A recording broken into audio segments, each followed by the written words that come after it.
Hell with Vince McMahon. I don't need him.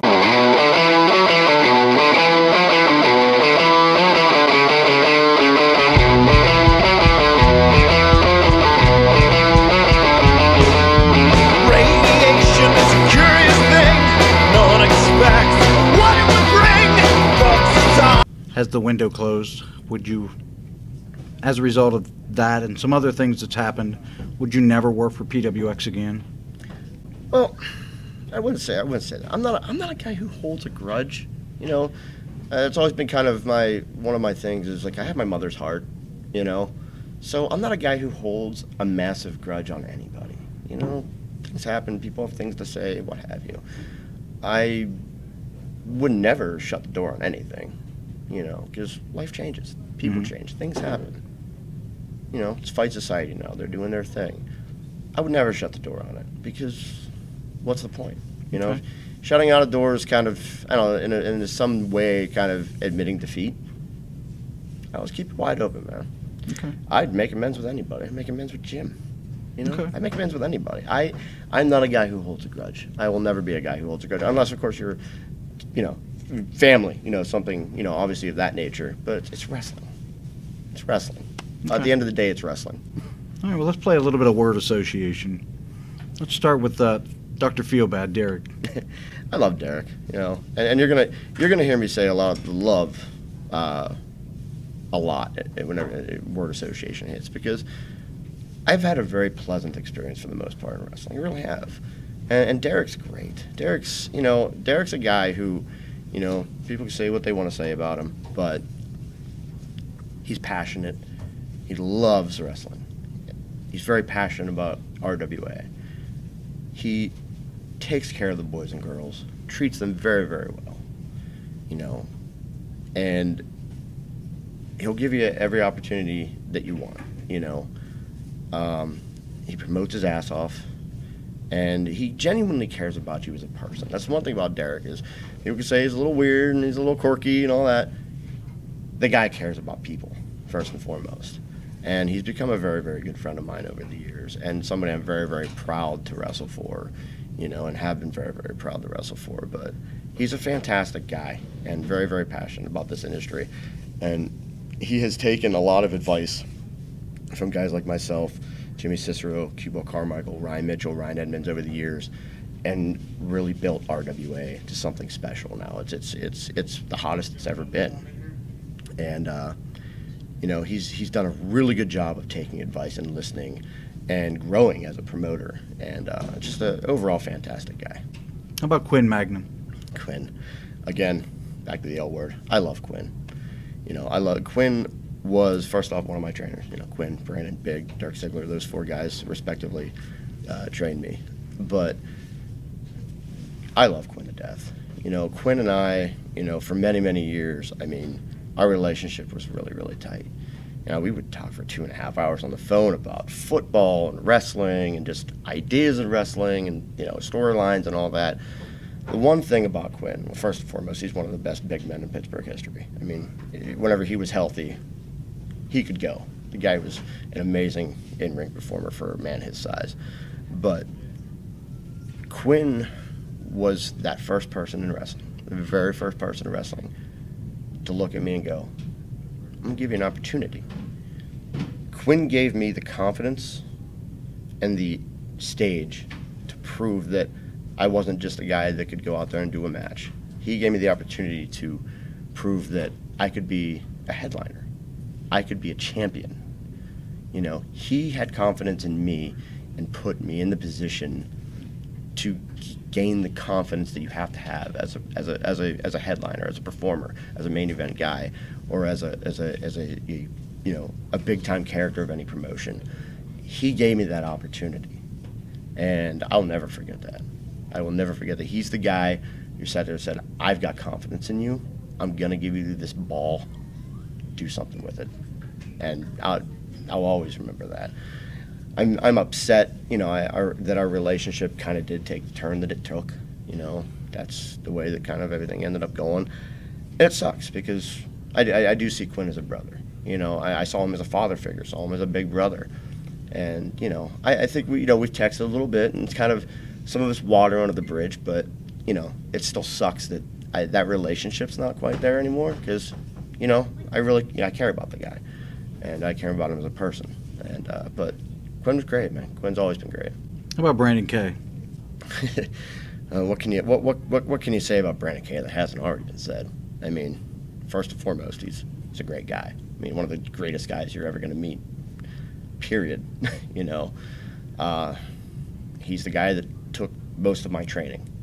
He's the guy who made me, essentially, and has made a lot of, you know, Pittsburgh, right? You know, a lot of these young guys right now. I mean, in my personal opinion, Brandon Kay is one of the greatest performers in ring in Pittsburgh history.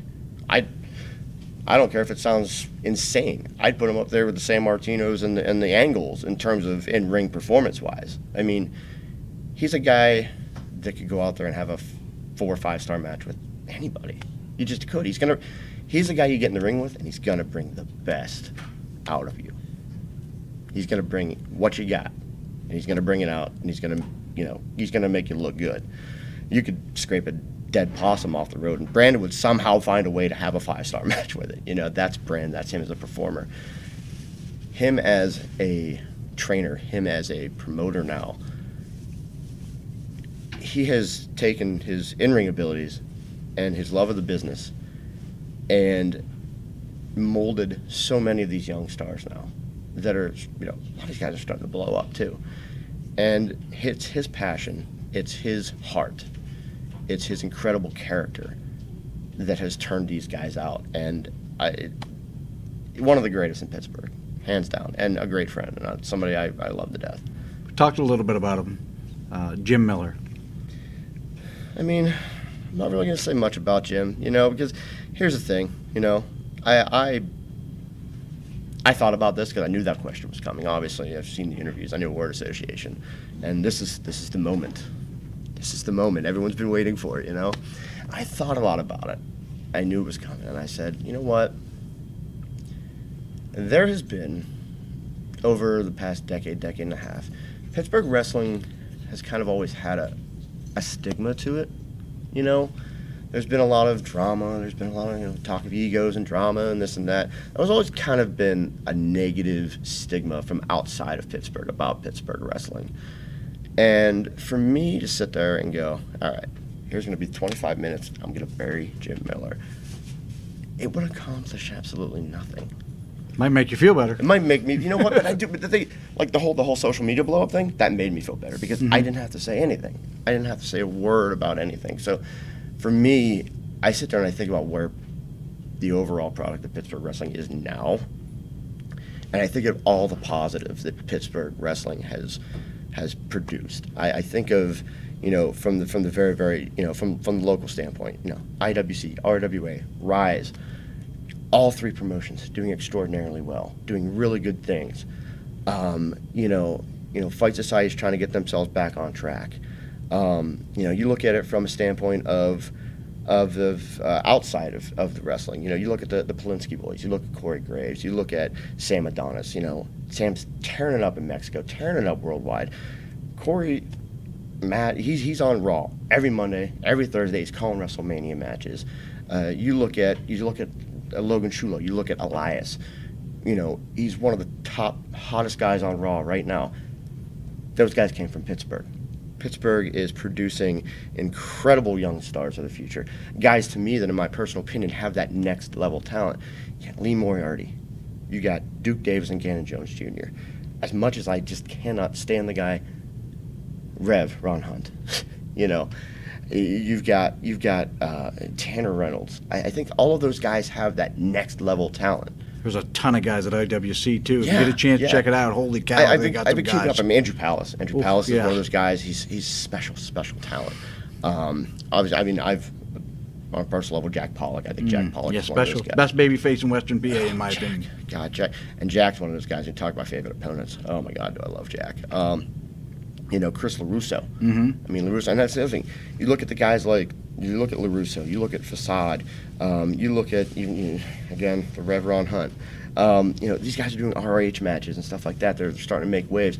You know, and LaRusso's been, to me, one of the most I think he's been one of the most underrated wrestlers in the area for quite You know, some you time. wrestled his first match ever. No, I saw that. Yeah. It popped up one day. I was like, holy crap, that's awesome. Yeah. You know, and the women in Pittsburgh right now, what do you got? You got London Ali, Honey Badger, Jinx, Laura Lovelace, what's Lady it? Frost is here. Lady Frost, yeah. I mean, all these incredible women that are coming up. Like, there's so much good in Pittsburgh right now. So many strong promotions. So many great young wrestlers coming up that it's almost like let's talking about anything negative would just convolute the positive energy and the good things that are going on in Pittsburgh, because Pittsburgh's producing some really good stuff right I now. think that when we have a conversation in 3 years, we're going to look at right now as sort of a pivot point where if you get the right guys to go in the right direction, where you have someone sort of helping them along in the right direction, Pittsburgh wrestling is going to blow up. Absolutely. Because the talent is there right now. And a lot of the guys and girls that you just mentioned are going to be the reason why, is if you get the right booker and the right promotion and you do things right, this area is set to explode. And I think there are some really good guys out here. I think that Justin and his organization up there are fantastic. I think that Brandon and his organization is fantastic. I think that Derek is fantastic. I think that Quinn is fantastic.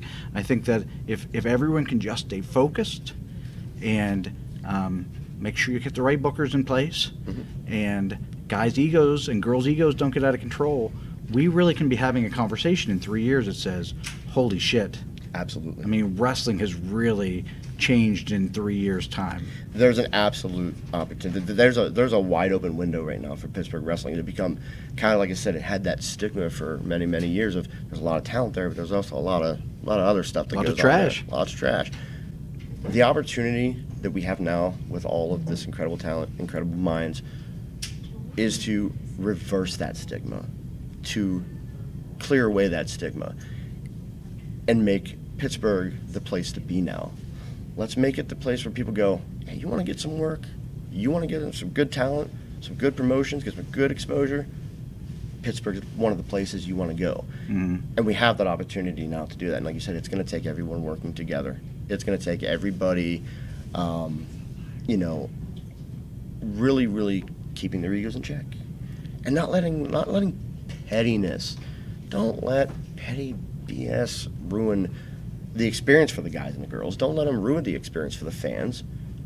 It's going to take a little bit of ruffling feathers, too, because, I mean, it's not just now. It's been as long as I've been in, as long as you've been in it. There's been plenty of guys and even girls that have been left into the business that should have not been left into the business. Oh, absolutely. And if we can get these top-level guys, a lot of the guys and girls that you mentioned, Right. if we can get them on board to say that person or this situation has no business in our business, then I think that, and I think it's hard as far as egos go. Like, it's hard.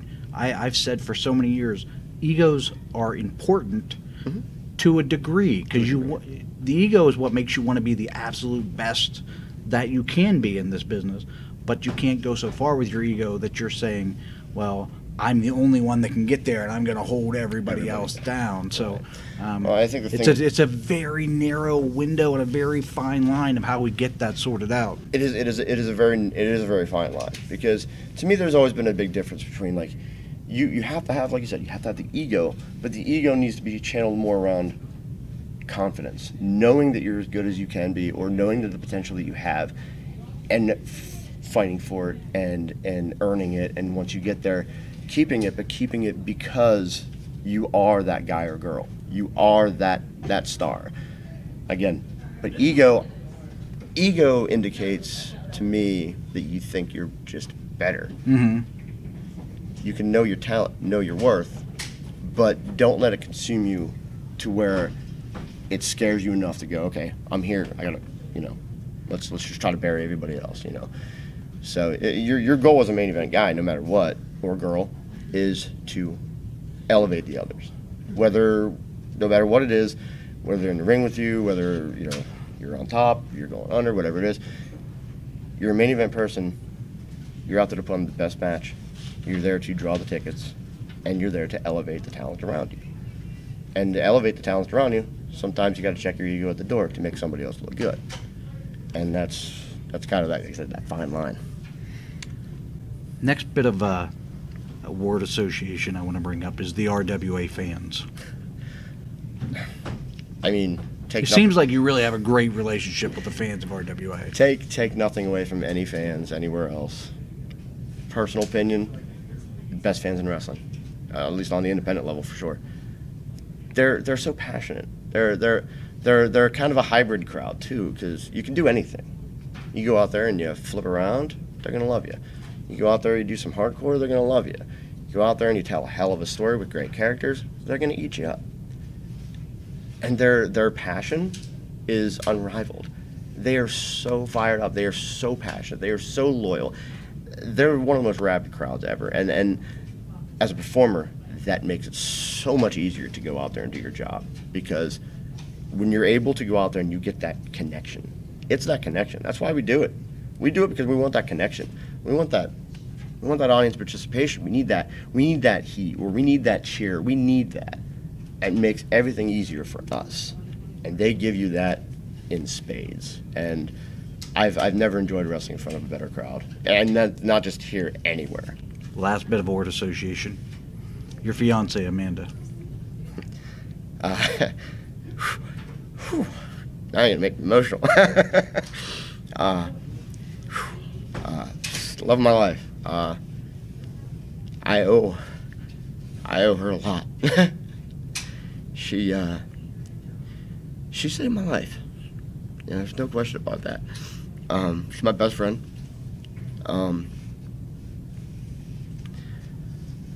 She's been so supportive, so understanding. She supports me in everything I do with with my band right now, kind of starting to make some waves, with wrestling, with me having to take a lot of time to go to rehearsals, go to shows, wrestle. She doesn't like the physicality of wrestling. She worries, obviously, as any loving woman would do. They worry about your physical well-being. But she's so supportive, and she's my partner in crime. I owe her so much, and she if it weren't for her, I don't think I would have been able to stay where I'm at now. I feel more powerful, more confident, and happy as a person than I've ever felt in my life, and it's mostly to do with her impact on me. And she's my best friend. I can't wait to marry her. Is there a date set yet? We're shooting for October 23rd of 2019 down in Disney. Okay. In Disney? We're doing a Disney wedding. All right. That sounds nice. I see the Facebook stuff. You guys really look like you love Disney down there. We're big kids, we're big comic book kids.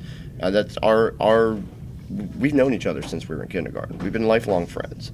And, kind of life kind of takes, turns and kind of separated for a while. But we've always stayed connected through Disney. We've always stayed connected through comic books and movies and stuff like that. We're big nerds. We're big nerdy kids. And that is kind of what brought us together, whenever we was like, let's hang out. And yeah, we're big kids. We love Disney. We love the comic books, and it's just and we love each other. So it's what's next for Chris Taylor? It's hard to say. I think I'm to a point now where I'm probably going to start to kind of taper off the in-ring for I just think for me it's I'm physically kind of feeling ready to kind of start to taper off a little bit. I got this. I got my band Shattered now that just brought me on. A couple months ago, or 5 months ago, and they have a lot of really good opportunities ahead of them. Things are kind of starting to pick up. We're going to start writing for their third album, and it'll be my first time running with them for an album.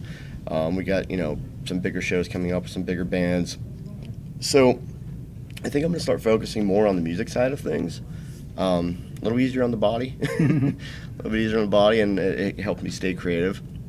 I think no matter what happens in ring, I'm going to try to stay behind the scenes and help the young guys. And you're like me, you like to be creative. So, help these guys kind of develop You know, help them with psychology and character development and storyline development and stuff like that. That's always been kind of my forte. I've always enjoyed the creative side of things more than anything. And so, you know, focus on, you know, obviously getting married. You know, that's the big focus coming up. And, you know, just going to keep plugging away. And this time stay focused. Okay. Keep the path. Boy, we've covered a lot. Not everything, but a lot. Is there anything you'd like to add before we wrap things up? No, I think we hit on quite a bit. All right, this has been really great for me. I really appreciate it. Appreciate Thank you. Thank you. I'm going to close on this. Guys, girls, please stop having shitty matches. You are ruining my life. Good, man. Thank you. Thank you. That was really great. I appreciate it. Thank you. I appreciate it.